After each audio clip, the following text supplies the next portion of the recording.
కళ్యాణ నిధజయ నిధజయత్నాం శ్రీవేంకట నివాసాయ శ్రీనివాసాయ మంగళం కళ్యాణాత్మత గాత్రాయ కామితార్థ ప్రదాయినే శ్రీమద్వేంకటనాథాయ శ్రీనివాసాయ మంగళం. పుష్పాలు ఇవ్వండి. ఈ పంచాంగాల మీద ఓం నమః. ఓం శ్రీ గురుభ్యో నమః. హరి ఓం. ఇంకొద్దిగా పుష్పాలు.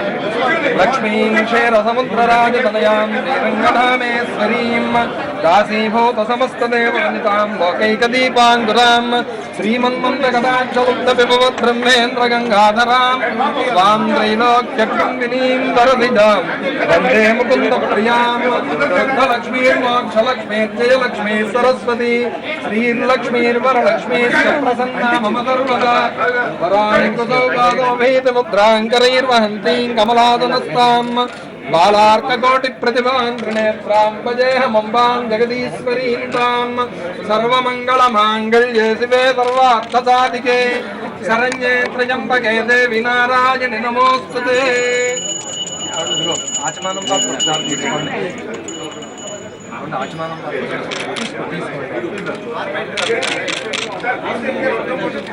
నన్ను కింద కూర్చోన్నా.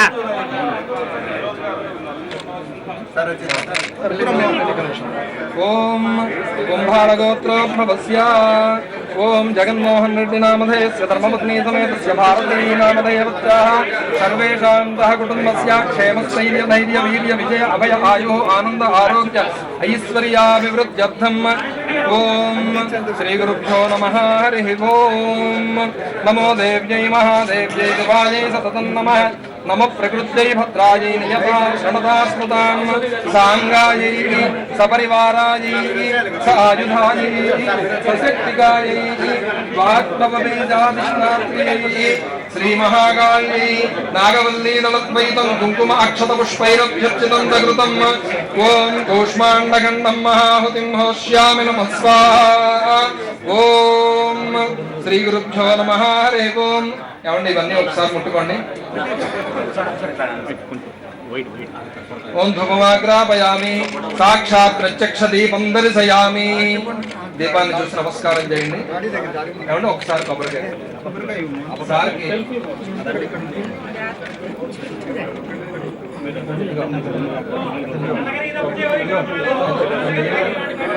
అయ్యగారు చేయండి. అయ్యగారు అయ్యగారు చేయండి. అయ్యగారు చేయండి.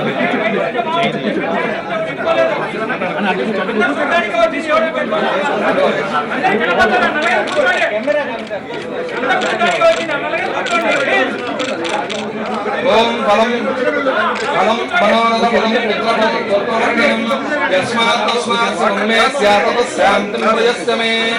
ఓం అంటే లోపల అనుకోండి.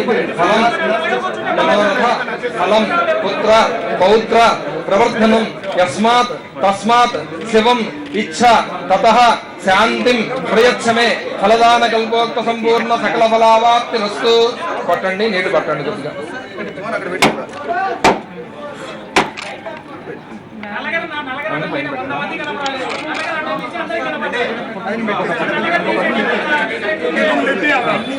ఏమంటే కొద్దిగా కర్పూరం ఇవ్వండి. కర్పూరం కర్పూరం ఏమంటే కర్పూరం ఇవ్వండి. అదిలా ఇవ్వండి.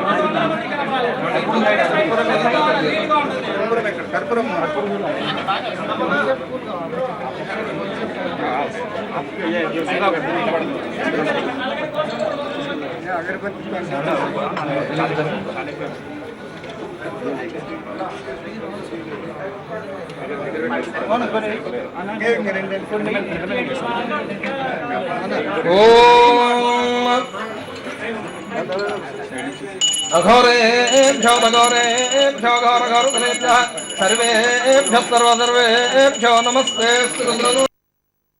సంతతశ్రీరస్తు సమస్తమంగళాని భవంతు.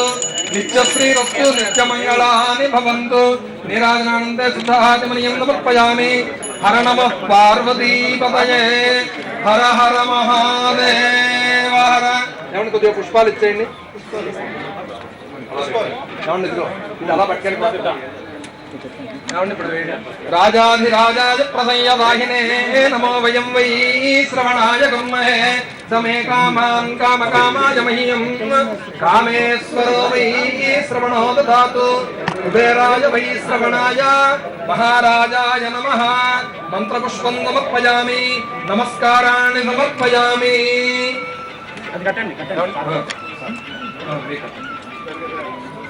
అవన్నీ కొద్దిగా అక్షతలు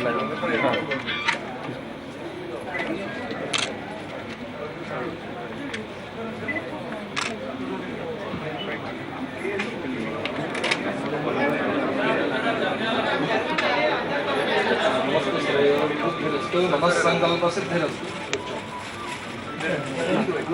అందరూ కూడా ఆసక్తిగా ఎదురు చూస్తున్నటువంటి హేవళంబి నామ సంవత్సర ఉగాది పంచాంగ శ్రవణము అనేటటువంటిది ఇప్పుడు ప్రారంభం చేస్తూ ఉన్నాం. ఓం శ్రీ గురుభ్యో నమః. హరి ఓం. గణానాం త్వా గణపతిగుం హవామహే కవిం కవీనాం ఉపమస్రవస్తమం జ్యేష్ఠరాజం బ్రహ్మణాం బ్రహ్మణస్పత ఆన శృణ్వన్నోతిభిः సేదసాదనం ప్రణో దేవీ సరస్వతీ వాజేభిర్వాజనీవతి ధీనామవిత్రియవతు సక్త్వమివతిత పునా పునంతో యత్ర ధీరా మనసా వాచమక్రత అత్రాసఖాయः సఖ్యాని జానసే భద్రైషాం లక్ష్మీర్నిహితాదివాచీ. ఓం రవ్యారిష్టే తు సంప్రాప్తే రవిపూజాం చకారయేత్ రవిధ్యానం ప్రవక్ష్యామి ఆత్మపీడోపశాంతయే. కుజారిష్టే తు సంప్రాప్తే కుజపూజాం చకారయేత్ కుజధ్యానం ప్రవక్ష్యామి రోగపీడోపశాంతయే. చంద్రారిష్టే తు సంప్రాప్తే చంద్రపూజాం చకారయేత్ చంద్రధ్యానం ప్రవక్ష్యామి మనఃపీడోపశాంతయే. బుధారిష్టే తు సంప్రాప్తే బుధపూజాం చకారయేత్ బుధధ్యానం ప్రవక్ష్యామి బుద్ధిపీడోపశాంతయే. గురువారిష్టే తు సంప్రాప్తే గురుపూజాం చకారయేత్ గురుధ్యానం ప్రవక్ష్యామి సంతానపీడోపశాంతయే. శుక్రారిష్టే తు సంప్రాప్తే శుక్రపూజాం చకారయేత్ శుక్రధ్యానం ప్రవక్ష్యామి కళత్రపీడోపశాంతయే. రాహ్వారిష్టే తు సంప్రాప్తే రాహుపూజాం చకారయేత్ రాహుధ్యానం ప్రవక్ష్యామి చక్షుపీడోపశాంతయే. కేత్వారిష్టే తు సంప్రాప్తే కేతుపూజాం చకారయేత్ కేతుధ్యానం ప్రవక్ష్యామి జ్ఞానపీడోపశాంతయే. శుక్రారిష్టే తు సంప్రాప్తే శుక్రపూజాం చకారయేత్ శుక్రధ్యానం ప్రవక్ష్యామి కళత్రపీడోపశాంతయే. ఆదిత్యాది నవగ్రహ దేవతాభ్యో నమో నమః. నమస్కారం సమర్పయామి. ఈ సంవత్సరం మనం జరుపుకుంటూ ఉన్నటువంటి ఈ హేవళంబి నామ సంవత్సరం. హేవళంబి నామ సంవత్సరము అంటే హే విలంబి అంటే విలంబము అంటే ఆలస్యము అని అర్థం. కాబట్టి ఆలస్యము అనేటటువంటిది మనం ఎక్కడా కూడా లేకుండా చూసుకోమని రాబోయేటటువంటి శుభాశుభాలను సూచనప్రాయంగా చెప్పేటటువంటిది జ్యోతిషం. కాబట్టి మనకి జాగ్రత్తగా అన్ని పనులు కూడా పూర్తి చేసుకునేందుకు మనకి కర్తలామలకంగా ఉంటూ ఉంటుంది. పంచాంగము అంటే ఒక రెడీ రెకనార్గా మనకి ఉపయోగపడుతూ ఉంటుంది. మన జీవితంలో అది ఒక బ్రహ్మాండమైనటువంటి సాధనం. అలాంటి సాధనాన్ని మనం చక్కగా ఉపయోగించుకుంటూ రాబోయేటటువంటి శుభాశుభాలని మనం ఇప్పుడు తెలుసుకునేటటువంటి ప్రయత్నం చేద్దాం. చైత్రమాసి మహాబాహో పుణ్యాయ ప్రతివత్సరా అంటూ మనకి ఈ సంవత్సరాన్ని కీర్తించారు. భైరవాయ నమస్తుభ్యం త్రేష్ణదంష్ట్ర మహాగాయ కల్పాంత దహనోపమా భైరవాయ నమస్తుభ్యం అనుజ్ఞాన్ దాతుమర్హసి గంగే చ యమునే చైవ గోదావరి సరస్వతి నర్మదే సింధు కావేరి జలేస్మిన్ సన్నిధిం కురు అంటూ మనకేంటంటే పరమ పవిత్రమైనటువంటి నీరు, గాలి మొదలైనటువంటి పంచభూతాలతో కూడి ఆదిత్యాది నవగ్రహాలతో కూడినటువంటి పంచాంగం గురించి మనం ఈ సందర్భంలో తెలుసుకునేటటువంటి ప్రయత్నం చేస్తూ ఉన్నాం. ప్రతి వాళ్ళు కూడా పంచాంగానికి పూజ చేసుకుని అందులో చెప్పబడినటువంటి గ్రహాలను బట్టి మనం ఫలితాలు అనేటటువంటివి తెలుసుకుంటూ ఉంటాం. బుద్ధించ బుధో గురుశ్చ గురుతాం శుక్రం సుఖం శని రాహుర్బాహుబలం కరోతు సతతం కేతు కులస్యోన్నతిం నిత్యం ప్రీతికరా భవతు భవతాం సర్వే కీలతగ్రహాః. అంటే పంచాంగ శ్రవణం అనేటటువంటిది విన్నందువల్ల మనకి సూర్యుని వల్ల శౌర్యము, తేజస్సు, చంద్రుని వల్ల వైభవము, కుజుడి వల్ల సర్వమంగళములు, బుధుని వల్ల బుద్ధి వికాసము, గురుడి వల్ల గురుకృప జ్ఞానము, శుక్రుడి వల్ల సుఖము, శని వల్ల దుఃఖరాహిత్యము, రాహువు వల్ల ప్రాబల్యము, అలాగే కేతువు వల్ల ప్రాధాన్యత కలుగుతూ ఉంటాయి. తిథేశ్చ స్త్రియమాప్నోతి వారాదాయుష్యవర్ధనం నక్షత్రాత్ ధరతే పాపం యోగాత్ ద్రోగ నివారణం కరణాత్ కార్యసిద్ధించ పంచాంగ ఫలముత్తమం అన్నారు. కాబట్టి తిథి వల్ల సంపద మొదలైనటువంటివన్నీ కూడా కలుగుతూ ఉంటాయి. నక్షత్రం వల్ల పాపాలు తొలగిపోతాయి. కరణం వల్ల కాలం యొక్క విలువ తెలుస్తుంది.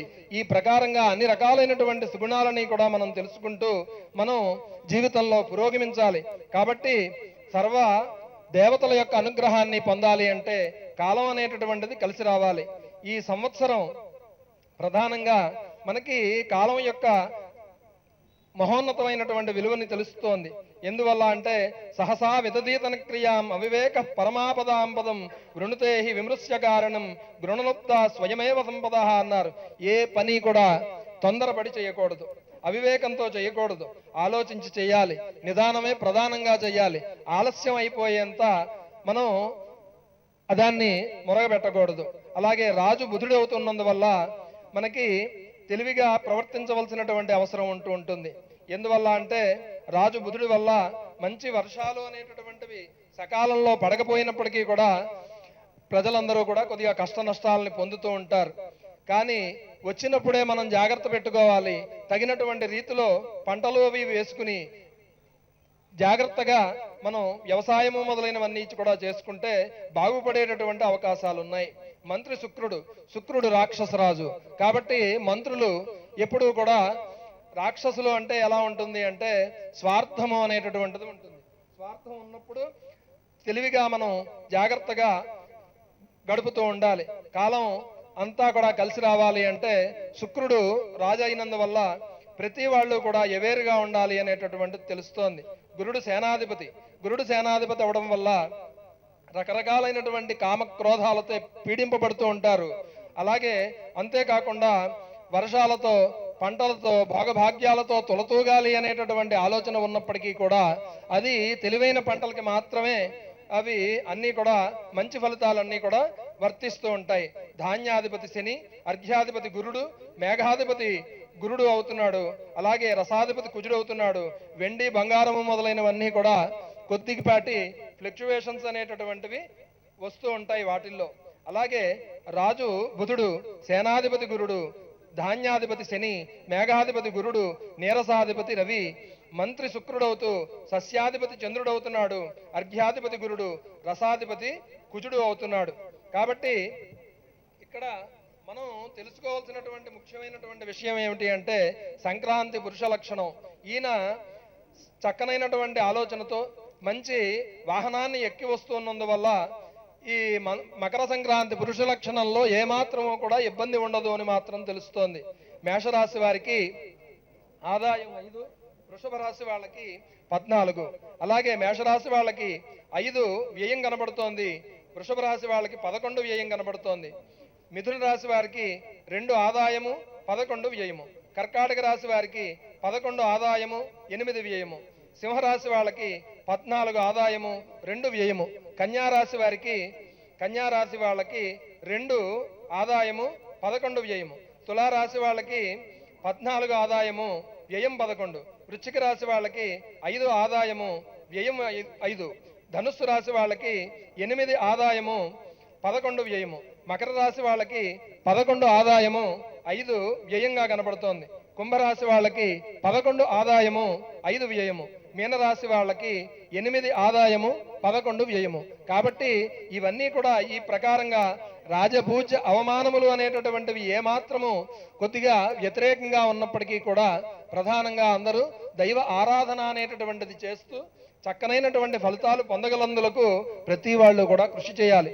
అశ్విని, పుష్యమి, స్వాతి, అభిజిత్ నక్షత్రాల వాళ్ళకి మనస్తాపము, భరణి, ఆశ్లేష, విశాఖ, శ్రవణము నక్షత్ర వాళ్ళకి రాజపూజ్యము, కృత్తిక, మఖ, అనురాధ, ధనిష్ట నక్షత్రం వాళ్ళకి యుద్ధ భయము.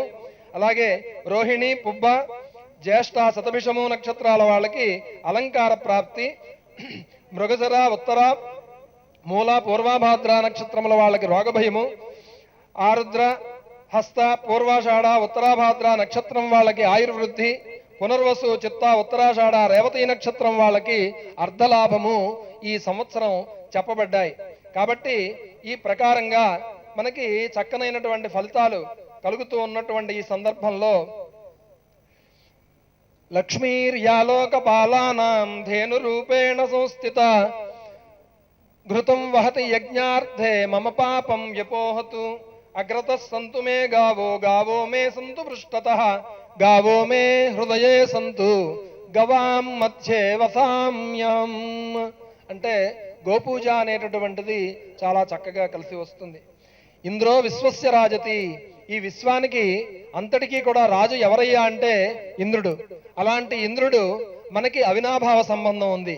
ఎందువల్ల అంటే మన ప్రస్తుతాంశమైనటువంటి ప్రధానంగా ఆంధ్రప్రదేశంలో అక్కడ అమరావతిని రాజధానిగా చేసుకున్నాం. అమరావతి అంటే దేవతలకి రాజైనటువంటి ఇంద్రుడి యొక్క రాజధాని అమరావతి. అలాంటి అమరావతి ఇది దేవేంద్రుడి యొక్క రాజధాని కాబట్టి మనకి శాస్త్రంలో చెప్పబడినట్లుగా ఇంద్రో విశ్వస్య రాజతి అని వేదం చెప్తోంది. ఇంద్రుడి యొక్క వైభవం అంతా కూడా మనం పొందాలి అంటే మనం చేయాల్సినటువంటివి కొన్ని ఉన్నాయి. ఐరావతము, కౌస్తుభము, అలాగే కల్పవృక్షము, కామధేనువు, తర్వాత బుద్ధిమంతులైనటువంటి బృహస్పతుల యొక్క వచనాలని ఆధారంగా చేసుకుని యజ్ఞయాగాది క్రతువులు మొదలైనటువంటివన్నీ చేసినందువల్ల అఖండమైనటువంటి లక్ష్మీ వైభవం. మనం ఇక్కడ భాగ్యనగరంలో ఉన్నాం. ఇలాంటి భాగ్యనగరాలు 13 నిర్మించుకోవచ్చు.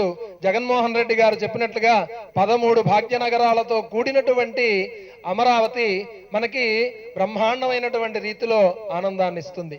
కాబట్టి లక్ష్మీ వైభవాన్ని పొందాలి అంటే ఇంద్రుడి యొక్క పూజ జరగాలి. అలాగే శ్రీకృష్ణ పరమాత్మ యొక్క అనుగ్రహం ఉండాలి.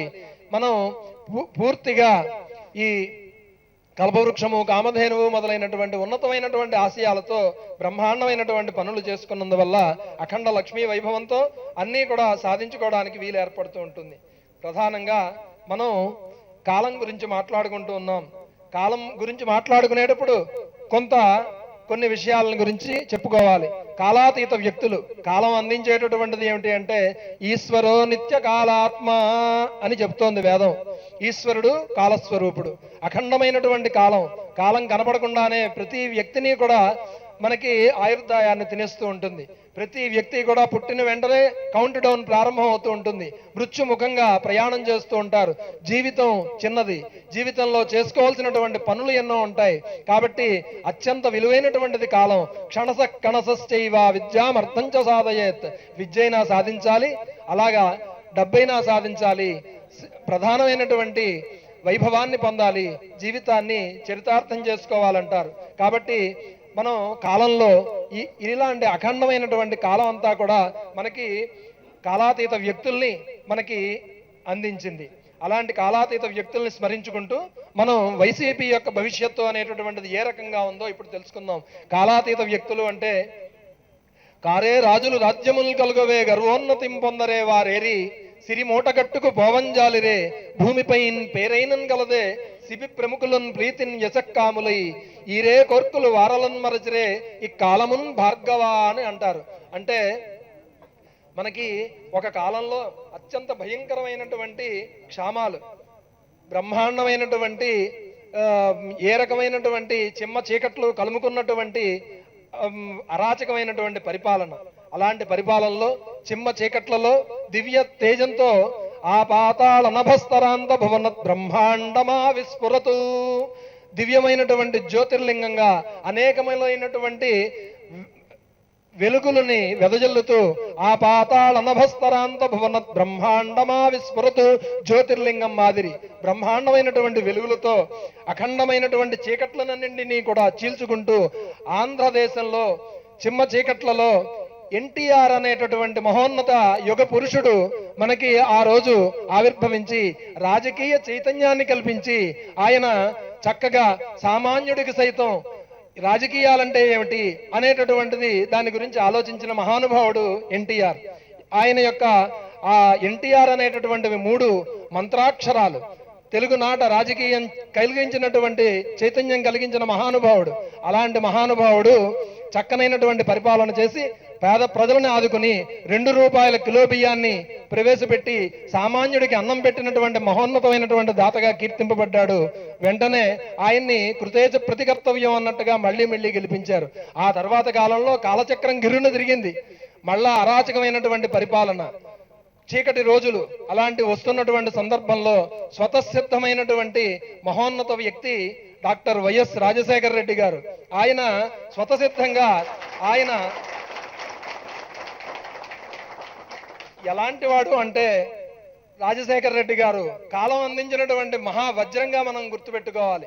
ఎందువల్ల అంటే స్వతసిద్ధంగా ఆయన డాక్టర్, రోగగ్రస్తులకి సంపూర్ణమైనటువంటి స్వస్థతని చేకూర్చేటటువంటి డాక్టర్గా ఆయన రోగుల హృదయాల మీద స్టెతస్కోప్ పెట్టి వాళ్ళ ఆరోగ్యాలని బాగు చేస్తూ వాళ్ళకి ఆరోగ్యంతోనే ఆనందం ఉంటుంది అని నమ్మి అందరికీ కూడా డాక్టర్ వృత్తితో సేవలు అందిస్తూ ఉన్నారు. ఇంతమంది రోగులు రోజు ఎంతమందికి చూడగలం? ఇంతమంది వీళ్ళు మనుషులు కాదు. ఎందువల్ల అంటే మనిషి అంటే ఆజానుభావుడు అవ్వాలి, చక్కగా అందంగా ఉండాలి, బలంగా ఉండాలి. కానీ వీళ్ళు నీరసించినటువంటి అస్థిపంజరాలు మాదిరిగా ఉన్నారు. వీళ్ళు పాడైపోవడానికి కారణం ఏమిటి అంటే వీళ్ళందరికీ కూడా అన్నం ఉండాలి, మనిషిగా ఉండాలి అంటే వీళ్ళ జీవితాలు బాగుపడాలి. వీళ్ళ జీవితాలు బాగుపడాలి అంటే నేను పెట్టేటటువంటి స్టెతస్కోప్ రాష్ట్రం మీద పెట్టి రాష్ట్రానికి పట్టినటువంటి జాడ్యాల్ని బంగాళాఖాతంలో కలపాలి అనేటటువంటి ఉద్దేశంతో ఆయన రాజకీయాల్లోకి వచ్చి అఖండమైనటువంటి కష్టాలు పడి కేంద్రంతో పోరాడిన, పార్టీలోనే ముఖ్యమంత్రులతో పోరాడిన, ప్రతిపక్షంలో ఉండి అధికార పక్షంతో పోరాడిన తనదైనటువంటి శైలిలో ఆయన ఎప్పుడు ప్రజలకు దగ్గరై ప్రజల యొక్క ఆలోచనతో ఆయన ముందుండి మహానాయకుడయ్యాడు. ఎర్రటి ఎండలో ప్రజల కోసం ఈ కాలంలోనే, అంటే మనం కాలం గురించి మాట్లాడుకుంటూ ఉన్నాం, మీరందరూ కూడా సబ్జెక్ట్ లైన్ మర్చిపోవద్దు. ఎందుకంటే హేవలింబి నామ సంవత్సర ఉగాది పంచాంగ శ్రవణంలో కాలం యొక్క మహత్తరమైనటువంటి కాలం అందించిన వజ్రాలని కనుక అంటే మన పార్టీ అధ్యక్షుల వారు సన్ ఆఫ్ రాజశేఖర రెడ్డి గారు కాబట్టి మనం ఖచ్చితంగా తెలుసుకోవాల్సినటువంటి అవసరం ఉంది. ఆయన ప్రజల కోసం వెళ్ళారు. ప్రజల యొక్క కష్టాల్ని, ఈ రాష్ట్రం బాగుపడుతుందా లేదా అనేటటువంటి ఆలోచన అనేటటువంటిది పక్కన పెట్టి అందరికీ కూడా ధైర్యాన్ని కలిగిస్తూ తనదైనటువంటి శైలిలో చిరునవ్వుతో అందరికీ ధైర్యాన్ని చెప్పి ప్రజల నమ్మకాన్ని ఆయన సంపాదించి ముఖ్యమంత్రి అయ్యాడు. అలాగే పాదచారికి పట్టాభిషేకం అనేటటువంటి హెడ్డింగులు మనం అప్పట్లో చూసాం. కాబట్టి వచ్చిన వెంటనే సంతకమే తొలి సంతకము, తొలి ప్రేమ అనేటటువంటివి ఎవ్వరూ జీవితంలో మర్చిపోరు అంటూ ఉంటారు.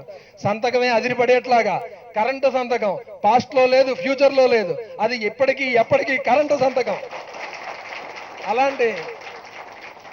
అలాంటి కరెంటు సంతకాన్ని చెరగని ముద్రల ఎవరు గ్రీన్ అనాలో తెలియదు, ఎవరు రెడ్ అనాలో తెలియదు. కాబట్టి అలాంటి రెడ్ సైన్, గ్రీన్ సైన్ చేసి వెళ్ళారు. కాలం అనేటటువంటిది కర్కశమైంది. ఎందువల్ల అంటే ఇంద్రో విశ్వస్య రాజతి అన్నారు. ఇంద్రుడు విశ్వాన్ని పరిపాలిస్తూ ఉంటాడు. కాలం అనేటటువంటిది అయినా ఇంకోటి, కాలం కర్కశమైంది అనుకోవడం కంటే కూడా ప్రజలందరూ అంతా నేను చెప్పలేను కానీ దురదృష్టవంతులు కాబట్టి అలాంటి వాళ్ళని మనం పోగొట్టుకున్నాం. కాబట్టి ఏది ఏమైనప్పటికీ కూడా ఆయన్ని కూడా ప్రజలు గుర్తుపెట్టుకున్నారు. ఎందువల్ల అంటే ఇక్కడే ఎంతమంది సమక్షంలో ఇప్పుడే అందరినీ కూడా రుణ విమోచనలు చేస్తున్నాను. రైతులు అంటే ఆంధ్రప్రదేశ్ అంటే అన్నం పెట్టేటటువంటి అన్నపూర్ణ. అలాంటి అన్నపూర్ణగా పేరుగాంచినటువంటి ఈ దేశంలో రైతులు కొనారిల్లిపోతున్నారు. పత్తి వేసుకుని చెట్లకి శవాలై వేళ్లాడుతున్నారు. బాబు మీరు పత్తి వేయొద్దని అంటున్నా కూడా ఎవరు వినరు. పత్తిలో లాభాలు ఉంటాయని నమ్ముతూ ఉంటారు. ఏది ఏమైనా అందరినీ కూడా రుణ విమోచనలు చేశాడు ఆ మహానుభావుడు. వెంటనే అందరూ కూడా చాలా ఆనందించారు. ఎందువల్ల అంటే అన్నం పెట్టేటటువంటి రైతు అందరూ కూడా రుణ విమోచనాన్ని పొందారు. అనుకున్నటువంటి మాటను పూర్తిగా నెరవేర్చాడు. టీఎన్సీ నాట్ అప్లై ఆ సంతకానికి, టర్మ్స్ అండ్ కండిషన్స్ లేవు, కమిటీలు లేవు, ఏమీ లేవు. అందరి సమక్షంలో ఇక్కడే పెడుతున్నారని పెట్టారు. బానే ఉంది. కాబట్టి జనం కూడా 2 రూపాయల కిలో బియ్యం తిన్నా, అలాగే ఉచితంగా వాళ్ళ యొక్క రుణమాఫీ అంతా జరిగినప్పటికీ కూడా ప్రజలు మర్చిపోరు. రామాయణ కాలం నుంచి కూడా ప్రజలు ఉన్నారు కాబట్టి కృతేజ ప్రతికర్తవ్యం ఏషధర్మ సనాతన, సామాన్యుడి గురించి గుర్తుపెట్టుకున్నటువంటి మహానాయకుడు మా రాజశేఖర రెడ్డి గారు. కాబట్టి ఆయన మళ్ళీ గెలిపిస్తామని మళ్ళీ గెలిపించారు. కానీ ఏది ఏమైనప్పటికీ కూడా ప్రజల యొక్క సమస్యలు తీర్చడంతోనే రచ్చబండ కార్యక్రమంలోనే మనం ఈ కాలంలోనే దూరం చేసుకున్నాం. కాబట్టి మనం ఇప్పుడు కాలాతీత వ్యక్తులు. కాలంలో ఎప్పటికీ కూడా కాలం కదిలిపోతూ ఉంటుంది. కాలంలో ఈ రెండు ముళ్ళు ఉంటూ ఉంటాయి, గంటల ముళ్ళు, సెకండ్ల ముళ్ళు, ఎప్పుడు అలా తిరిగిపోతూ ఉంటాయి. అలాగే కాలంలో వ్యక్తులు కూడా అలా కథలు వెళ్ళిపోతూ ఉంటారు. నూతనమైనటువంటి వ్యక్తులు వస్తూ ఉంటారు. మనకి అనేక రకాలైనటువంటి పరిస్థితులు మనం చూస్తూ ఉంటాం. ఏది ఏమైనప్పటికీ కూడా అందరూ కూడా ఈ తదనంతర కాల పరిణామాలన్నీ కూడా ప్రత్యేకంగా వివరించి చెప్పాల్సినటువంటి అవసరం అనేటటువంటిది లేదు. ఏది ఏమైనప్పటికీ కూడా వైసీపీ అధినేత జగన్మోహన్ రెడ్డి గారు సన్ ఆఫ్ రాజశేఖర రెడ్డి గారు కాబట్టి ఆయన మీద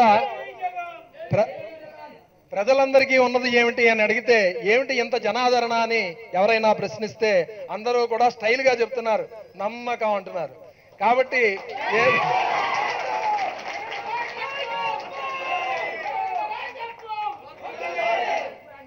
అది విన్నప్పుడు ప్రజాస్వామ్యవాదులు అందరూ కూడా అంతే స్టైల్లో మంచిది అంటున్నారు. కాబట్టి ఏది ఏమైనప్పటికీ కూడా మనం ఈ వైభవాన్ని నిలుపుకోవాలి అంటే చక్కగా పార్టీని పటిష్టం చేసుకోవాలి. గ్రాస్ రూట్ లెవెల్లో బ్రహ్మాండమైనటువంటి రీతిలో అప్పుడు గెలిచినటువంటి దానికి, గతంలో ఆ గెలిచినటువంటి పక్షానికి దీనికి 1% కాబట్టి ఈ 3 సంవత్సరాల్లో అద్భుతమైనటువంటి గ్రాస్ రూట్ లెవెల్లో బ్రహ్మాండంగా పుంజుకుంది అని మనం తెలుసుకుంటూ ఉన్నాం. సర్వేలన్నీ కూడా అవే చెబుతున్నాయి. గ్రహాలు కూడా nothing but survey. This is nothing but Vedic mathematics. కాబట్టి గ్రహాలన్నీ అవే చెబుతున్నాయి, ప్రజలందరూ కూడా అదే చెబుతున్నారు, అందరూ కూడా అదే విశ్వసిస్తున్నారు. కాబట్టి ఏది ఏమైనప్పటికీ కూడా కొన్ని రకాలైనటువంటి ఆలోచనలు అయితే మాత్రం ప్రజలందరూ కూడా చెయ్యాలి. అది ఏమిటి అంటే, సమైక్య రాష్ట్రంలో రాజశేఖర రెడ్డి గారు, రోసయ్య గారు కలిపి 1,00,000 కోట్ల బడ్జెట్ పెడితే ఇప్పుడు 2 రాష్ట్రాల్లోనూ కలిపి 3 లక్షల కోట్లు పెట్టారు. అంటే ఇది 3 లక్షల కోట్లు అంటే ఆర్థిక క్రమశిక్షణ అనేటటువంటిది ఎటుపోతోంది అనేటటువంటిది ప్రజాస్వామ్య వాళ్ళందరూ కూడా కొద్దిగా ఆలోచిస్తూ ఉన్నారు. అందరూ కూడా చెప్తున్నారు ఇది అమరావతిలా మారింది. ఇది కొంతమందికి అంటూ ఉన్నారు అమరావతి, భ్రమరావతి, సమరావతి. కొంతమందికి అమరావతిలాగే కనపడుతోంది. దేవేంద్ర వైభవంతో, అతులితమైనటువంటి భోగభాగ్యాలతో తులతూగుతున్నటువంటి హంసతూలికి ఆ తల్పంలో ఉన్నట్టుగా అమరావతి కనపడుతుంటే, మరికొంతమందికి ఇది ఢిల్లీ లాంటి రాజధాని అన్నారు. పొరపాటుని ఎవరైనా అక్కడ ఢిల్లీ అనుకుని దిగారా అని ప్రశ్నిస్తున్నాం. అది పొరపాటుని సింగపూర్ అనుకుని ఎవరైనా అమరావతి వెళ్ళారా అని ప్రశ్నిస్తున్నాం. కొంతమంది అన్నారు, సినిమా వాళ్ళు అంటున్నారు ఏమిటి అంటే అది తుపాకీలా కనపడుతోంది అన్నారు. తుపాకీలా కనపడుతోంది అంటే నిజంగా ఆయనకి అలా కనపడుతోంది. కొంతమంది తల తగిన కోడిలా ఉంది, తోకలేని పెట్టలా ఉంది అంటున్నారు. ఇంకొంతమంది ఎన్టీఆర్ ధర్నా చౌక్లా ఉంది అంటున్నారు. కానీ హైదరాబాద్ లో ఒక చోట మాత్రమే ఉంటుంది ఎన్టీఆర్ ధర్నా చౌక్, కానీ 13 జిల్లాలు మొత్తం ధర్నా చౌక్లా మార్చేశారు అనేటటువంటిది వైసీపీ వాళ్ళు అంటున్నారు. కాబట్టి ఏది ఏమైనా ఢిల్లీ వాళ్ళు కొంతమంది అనుకుంటున్నారు అది మొత్తం జంతర్ మంతర్లా మారిపోయింది అంటున్నారు. అంటే కాదేది కవితకు అనర్హం అంటారు, కాదేది కవితకు అనర్హం. అలాగే ప్రతి చోటు కూడా అసెంబ్లీ దగ్గర చెవిరెడ్డి గారు, అలాగే ఎయిర్పోర్ట్ దగ్గర క్యాండిల్ ర్యాలీలో జగన్మోహన్ రెడ్డి గారు, విజయసాయి రెడ్డి గారు మొదలైన వాళ్ళందరూ ఎక్కడైనా కూడా అది ధర్నా చౌక్లానే కనపడుతోంది అని కొంతమంది చెప్తున్నారు. ఏది ఏమైనా మనం బ్రహ్మాండమైనటువంటి రీతిలో మనం దాన్ని నిర్మించుకోవాలి. కాబట్టి ఏది ఏమైనా ఇది అంతా కూడా ప్రత్యేకంగా ఈ హేవళంబి నామ సంవత్సరంలో రాష్ట్రానికి మనకి ఒక ఆలోచన అనేటటువంటిది ఏమిటి అంటే, ప్రధాని ఎక్కువ సార్లు వస్తారు, దాన్ని బాగు చేస్తారు అనేటటువంటి భావన అనేటువంటిది కలుగుతోంది. ఇరు రాష్ట్రాలకి కూడా ఉమ్మడి గవర్నరే ఉన్నారు. ఇద్దరికి కూడా 2 రాష్ట్రాలకి 2 గవర్నర్లు పూర్తి స్థాయిలో ఉండి అన్ని కూడా చూస్తారు అని తెలుస్తోంది. లోటు బడ్జెట్ అనేటటువంటిది పూర్తిగా కేంద్రం భరిస్తుంది అని మాట ఇచ్చారు కాబట్టి అది అంతా కూడా ఇస్తారు అనేటటువంటిదే గ్రహాలన్నీ కూడా చెబుతూ ఉన్నాయి. శంకుస్థాపన అనేటటువంటిది జరిగింది కాబట్టి అన్ని విధాలా కూడా మనకి బ్రహ్మాండంగా ఉంటుంది. అలాగే ఈ యొక్క రాష్ట్రంలో అభివృద్ధి అనేటటువంటిది చాలా బ్రహ్మాండమైనటువంటి రీతిలో భవిష్యత్తులో ఉండబోతోంది. గుంటూరు కారం అనేటటువంటి తింటూ ఉన్నటువంటి ప్రజలు జగన్మోహన్ రెడ్డి గారు స్పెషల్ స్టేటస్ అనేటటువంటిది పట్టుకున్నారు కాబట్టి దాన్ని ఎటువంటి పరిస్థితుల్లోనూ వమ్ము చేయకుండా వైసీపీని బ్రహ్మాండమైనటువంటి మెజార్టీతో గెలిపిస్తూ ఆ యొక్క దాన్ని విస్మరించినటువంటి ఏ పార్టీనైనప్పటికీ కూడా ఇక్కడ 10 కిలోమీటర్ల లోతులో ఇంకా మాట్లాడట్లేదు. కాబట్టి ఇక్కడ మనకి ఇంకొకటి ఏమిటి అంటే ఈ పంచాంగ శ్రవణాలలో చెబుతూ ఉంటారు. ఏమిటి అంటే కాళ్లకు గుండురాయి మెడకు కొయ్య పలక, మెడకు కొయ్య పలక కాళ్లకు గుండురాయి అంటే ఒకటి మొలగనివ్వదు, ఇంకొకటి తేలనివ్వదు. చెట్టు ఉండి ఏం లాభం ఫలం లేకపోయిన తర్వాత, చెట్టు ఉండి ఏం లాభం ఫలం లేకపోయిన తర్వాత, ధనం ఉండి ఏం లాభం దయ లేకపోతే, ధనం ఉంటే దయ ఉండాలి. అలాగే పశువు ఉండి ఏం లాభం పాడి లేకపోయిన తర్వాత, పశువు ఉంటే మనకి పాలు పెరుగు అన్నీ ఉండాలి.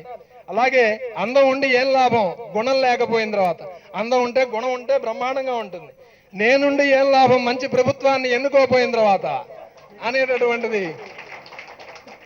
అలాగే కంచం ఉండి ఏం లాభం కూడి లేకపోయిన తర్వాత, అలాగే ప్రభుత్వం ఉండి ఏం లాభం పేద ప్రజల యొక్క సంక్షేమం పట్టకపోతే అనేటటువంటిది అనుకుంటూ ఉన్నారు.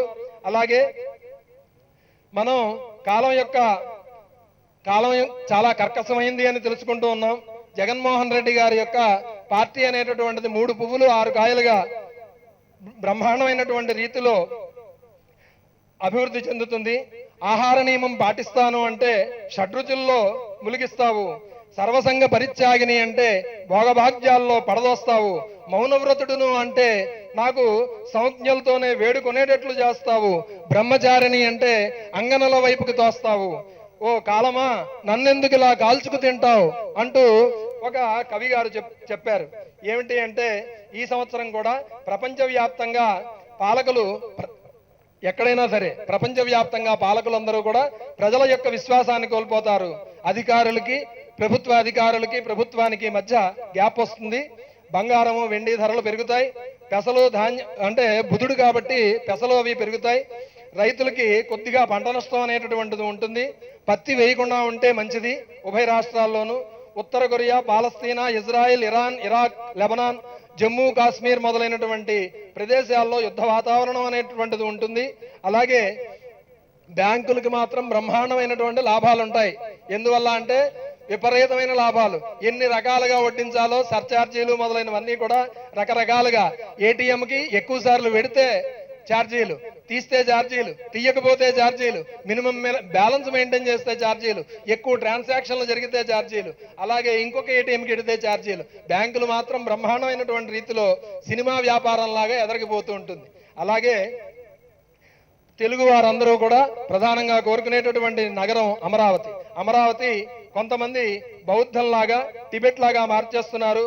అందరూ కూడా ఒక అమరావతి రాజధాని అంటే భోగభాగ్యాలతో ఉండాలి, కానీ కాషాయం కట్టుకుని బుద్ధిజాన్ని అవలంబిస్తూ అందరూ కూడా రావి చెట్టు కింద బుద్ధం శరణం గచ్చామి, సంఘం శరణం గచ్చామి అంటూ బౌద్ధిజం పెరిగిపోయేటటువంటి పరిస్థితి ఉంది.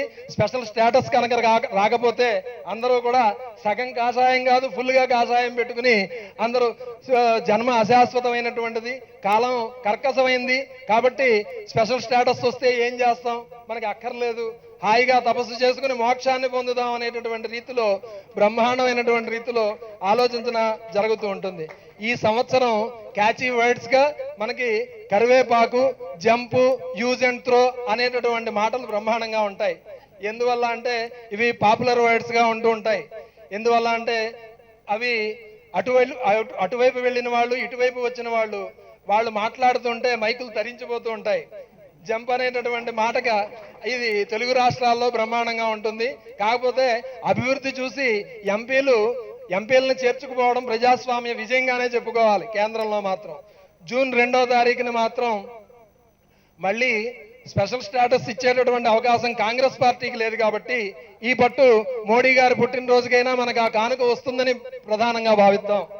ఏది ఏమైనా ఎవరు తెచ్చారు ఎవరు ఇచ్చారు అనేటటువంటిది స్పెషల్ స్టేటస్ గురించి ఎవరు ఆలోచించరు. అది ఎవరి వల్ల వచ్చింది ఎవరి వల్ల ఇచ్చారు అన్నది మాత్రమే జగన్ గారి వల్లే వచ్చింది అని ప్రజలందరూ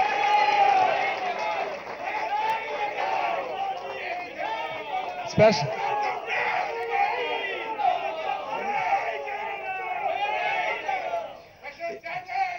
జిందాబాద్. కాబట్టి 2019లో ఎన్నికలకి ముందు కానీ ఇది స్పెషల్ స్టేటస్ వచ్చింది అంటే ఎవరి వల్ల ఇచ్చారు ఎవరు తెచ్చారు ఎవరి వల్ల ఇవ్వడం జరిగింది అన్నది ప్రజలు చూస్తారు. క్రెడిట్ అంతా కూడా ఇక్కడ కేసీఆర్ గారికి ఎలా అయితే పోయిందో రాష్ట్ర సాధనలో కాంగ్రెస్ బీజేపీల పాత్ర ఉన్నప్పటికీ కూడా స్పెషల్ స్టేటస్ లో మాత్రం జగన్మోహన్ రెడ్డి గారికే మొత్తం చెందుతుంది అని చెప్పక తప్పదు. 2019లో జగన్మోహన్ రెడ్డి గారి నాయకత్వంలో వారు వన్ సైడ్ ఉంటుంది.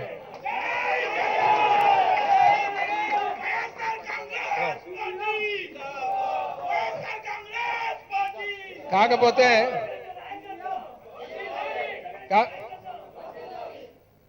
ఇది పంచాంగ శ్రవణం కాబట్టి ఇక్కడ ఫ్యాన్ గుర్తు అనేటటువంటిది బాగా ప్రజల్లోకి వెళ్ళింది.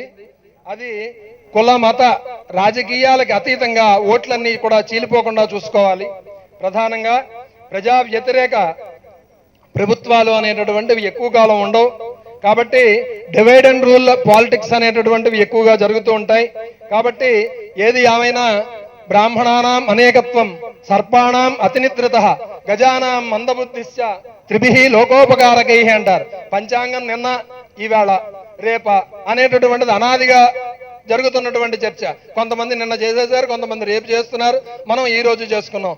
ఏది ఏమైనప్పటికీ కూడా గుడ్డు ముందా పెట్ట ముందా అంటే గుడ్డు పెట్టేటప్పుడు పెట్ట ముందే అనేటటువంటిది ఎప్పుడు చెప్పక తప్పదు.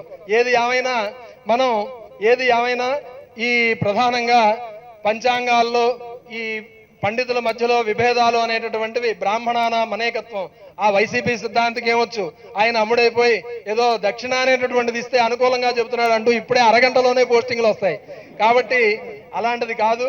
బ్రాహ్మణులందరూ విడిపోయినట్టుగానే ఎవరు విడిపోకూడదు. కాపులు ఓట్లు మొదలైనవన్నీ కూడా చీలిపోకుండా, కుల మతాలు అనేటటువంటివి చీలిపోకుండా అందరూ కూడా జాగ్రత్తగా చూసుకుంటే గెలుపు అనేటటువంటిది అనితర సాధ్యమే అనేటటువంటిది మనం గుర్తుపెట్టుకోవాలి. ఏది ఏమైనప్పటికీ కూడా జగన్మోహన్ రెడ్డి గారి యొక్క జాతకం బానే ఉంది. ఆయన జాతకం బాగుంటే మన అందరి జాతకాలు బాగుంటాయి. రాష్ట్ర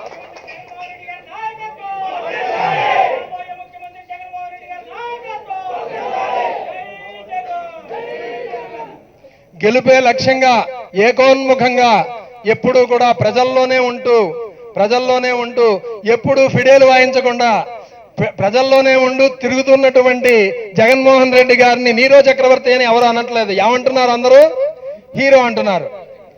కాబట్టి ఫిడేలు వాయిస్తే ప్రజా సమస్యలు లేవంటే ఏమంటారు? కాబట్టి ఏది ఏమైనా రానున్నది వైసీపీ గవర్నమెంట్. సామాన్యుడు ఆనంద తాండవం చేసేటటువంటిది ఏమిటి అంటే కలర్ఫుల్ మేనిఫెస్టోల్ని చూసి అతిగా ఆవేశపడి అతిగా ఆశపడితే 5 సంవత్సరాలు అల్లాడిపోవాలని చెప్పేసి ప్రజలందరూ కూడా తెలుసుకున్నారు. ప్రజా వ్యతిరేకత కాబట్టి ఇక్కడ మనం ఏమిటి అంటే వైసీపీ నేతలు ఇళ్లలోంచి బయటకు వస్తే అరెస్ట్ చేసేస్తూ ఉన్నారు. ఇంటెలిజెన్స్ డిపార్ట్మెంట్ గురించి కూడా కొద్దిగా చెప్పుకోవాలి. ఏమిటి అంటే ప్రభుత్వాధికారుల మెప్పులు పొందడానికి వెంటనే వైసీపీ నేతల్ని అరెస్ట్ చేస్తూ ఉన్నారు. అవసరమైనటువంటి సమాచారాన్ని ఇవ్వనందుకు కొంతమంది ఇంటెలిజెన్స్ అధికారుల్ని ట్రాన్స్ఫర్ చేసినటువంటి పరిస్థితులు గమనించాం. ఏది ఏమైనప్పటికీ కూడా వైసీపీ నేతలు ఎక్కడ పడితే అక్కడ అరెస్ట్. భూమన కరుణాకర్ రెడ్డి గారు తిరుపతిలో, అలాగే రోజా గారు నగర్లో, ఈయన చెవిరెడ్డి గారు రకరకాలైనటువంటి రీతుల్లో అరెస్ట్ అవుతూ ఉన్నారు. మాన్యువల్ చదువుకుని పోలీసులు అతిగా ప్రవర్తించకుండా ధర్మబద్ధంగా కొండవీటి సింహం, అలాగే బొబ్బిలి పులి, అలాగే జస్టిస్ చౌదరి మొదలైన సినిమాలు తెచ్చి ఆవేశం తెచ్చుకుని చక్కగా ధర్మబద్ధంగా ప్రవర్తిస్తే మరీ మంచిది అని తెలుసుకుంటూ ఉన్నారు. ఏది ఏమైనప్పటికీ కూడా గమ్ముని వెంటనే మాత్రం అన్నింటిలోనూ కూడా వెళ్ళిపోకూడదు. బస్సు ప్రమాద బాధితుల్ని పరామర్శించినప్పుడు ఆ మంగళం అంతా ఈ నెత్తి మీద పడింది. ఆర్కే గారు కానీ పొన్నవోలు కానీ వీళ్ళిద్దరూ అందరూ తప్పుకుని వాళ్ళిద్దరి మీదే మొత్తం కేసు పడేట్లా ఉంటుంది. కాబట్టి ఏది ఏమైనప్పటికీ కూడా ప్రజలందరూ కూడా సంయమనంతో ఉండాలి. ప్రజాప్రభుత్వాన్ని ఏర్పాటు చేసుకోవడానికి అందరూ ఒక్కటిగా ఉండాలి. అలాగే వస్తున్నటువంటి మిత్రులందరినీ కూడా కలుపుకోవాలి. రాజకీయ పార్టీలో రాజకీయాలే చర్చిస్తారు. ఏమిటి అంటే పంచాంగాల్లో ఉన్నవి బయట అమ్ముతారు కాబట్టి మీరు కూడా ఎక్కడ పడితే అక్కడే చదువుకుని తెలుసుకుంటారు. ఇది రాజకీయ పంచాంగం కాబట్టి జగన్మోహన్ రెడ్డి గారికి చేసేటటువంటి విన్నపం ఏమిటి అంటే గ్రహాల రీత్యా వస్తున్నటువంటి మిత్రులందరినీ కలుపుకోండి, ఎవరిని కూడా కాదనద్దు. అలాగే ఫ్యాన్ చూస్తుంటే స్టార్ లా కనపడుతోంది, స్టారే ఫ్యాన్ లా కనపడుతోంది. కాబట్టి నార్త్ స్టార్ అనేటటువంటిది ఏదైనా సౌత్ స్టార్ అయినా ఈ జగన్ పార్టీ అనేటువంటిది మనం తెలుసుకోవాలి. వైసీపీ అధ్యక్షులు వారు జగన్మోహన్ రెడ్డి గారి యొక్క పరిస్థితుల్లో జాతకంలో బ్రహ్మాండమైనటువంటి రాజయోగాలు అనేటువంటివి ఉన్నాయి. కాకపోతే గోచార రీత్యా కొద్ది రకాలైనటువంటి ఇబ్బందులు ఉన్నప్పటికీ కూడా శాంత్యాదులతో అన్ని కూడా అధిగమించవచ్చు. అలాగే పార్టీ కార్యకర్తలు కానీ అలాగే పార్టీ నాయకులు కానీ మొదలైనటువంటి వాళ్ళందరూ కూడా బ్రహ్మాండంగా పనిచేస్తున్నారు. కొంతమందిని ప్రత్యేకంగా ఒక ముద్ర వేస్తున్నారు. రోజా గారు మొదలైనటువంటి వాళ్ళందరూ కూడా చక్కగా ప్రజా సమస్యలను బ్రహ్మాండంగా మాట్లాడతారు. కానీ ఆవిడని ఒక లేడీ కబాలీగా ఒక ఆవేశపరురాలిగా గమనిస్తూ చిత్రీకరిస్తున్నారు. అలాంటి ట్రాప్లో పడకుండా సంయమనంతో ఎదరికి వెళ్ళాలి. రానున్నటువంటి ఆగస్టు దగ్గర నుంచి బ్రహ్మాండమైనటువంటి పరిస్థితులు ఉన్నాయి. కాబట్టి రెండు కళ్ళ సిద్ధాంతము అనేటటువంటిది ఎప్పటికీ స్వాగతించాలి. రెండు కళ్ళు సమానంగా చూస్తుంటే ఒక కన్ను పెద్దదిగా ఒక కన్ను చిన్నదిగా ఉంటేనే ఇబ్బంది. కాబట్టి ప్రతిపక్షాలకు కూడా మనకి అన్ని చోట్ల సమానమైనటువంటి అవకాశాలు అసెంబ్లీ మొదలైనటువంటి వాటిల్లో వచ్చి పరమేశ్వరుడు అందరినీ కూడా అనుగ్రహించాలి. ప్రతిపక్షాలకు కూడా పాలక పక్షంగా మారేటటువంటి అనుగ్రహాన్ని భగవంతుడు కల్పించాలని ప్రతి వాళ్ళు కూడా కోరుకుంటూ ఉన్నారు. తర్వాత ఇంకొకటి ఏంటి అంటే గ్రహాలు అన్నీ కూడా చేంజ్ అవుతూ ఉన్నాయి. కాబట్టి గ్రహ మార్పుల వల్ల మనకి సెప్టెంబర్ అక్టోబర్ కాలంలో బ్రహ్మాండమైనటువంటి రీతిలో మనం ఎన్నో రకాలైనటువంటి పరిస్థితులు తెలుసుకుంటూ ఉంటాం. కాబట్టి ప్రతి వాళ్ళు కూడా హే విలంబి అంటే విలంబము అంటే ఆలస్యం. కాబట్టి ఎవరు కూడా ఏ పని ఆలస్యం చేయొద్దు. కాబట్టి ఆలస్యం మరి అతి తొందర పనికిరాదు. అతి తొందర కనుక ఉంటే అందరూ తలో మాట చెప్తారు, మనం వెళ్ళేప్పటికి మంగళం మన నెత్తిమి పడుతుంది.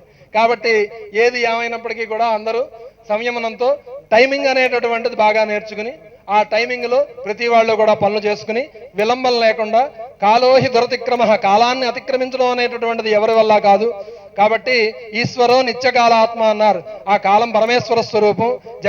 జగన్మోహన్ రెడ్డి గారి మీద పెట్టినటువంటి ఆయన భాషలోనే తెలుగు కాంగ్రెస్ కేసులు ఏమాత్రము కూడా నిలబడవు, అన్నీ కూడా కొట్టివేయడం జరుగుతుంది.